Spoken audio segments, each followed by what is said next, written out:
Am I the asshole for adopting a dog with the same name as my daughter? My wife and I have 2 kids, Christopher 9 and Sadie 12.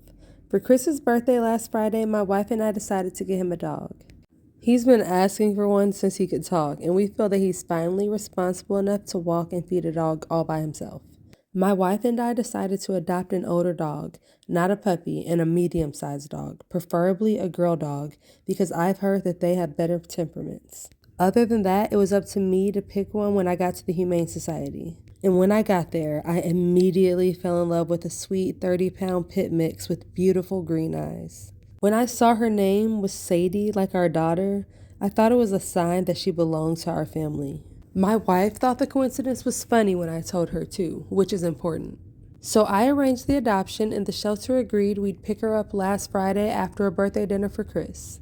I pretended we were stopping at another place in the plaza and went inside and came out with the dog, Sadie. Both kids were thrilled, but Chris was the happiest I'd ever seen him, and everything was perfect until I told them her name. My daughter, Sadie, instantly said it was super embarrassing to have the same name as the dog and immediately insisted that Chris change it. She kept trying to make him promise, and she was already spoiling the birthday gift before we even left the parking lot. So I just told her that we would talk about it later. Well, this week has been hellish. Chris is insistent that we keep the name Sadie because she's 4 years old and she's had that name her whole life.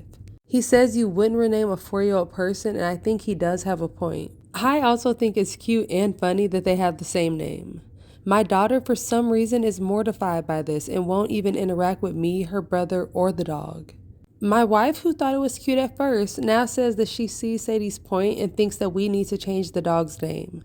I put my foot down because this is Chris's birthday present and it's his choice. So am I the asshole for not wanting to change the dog's name?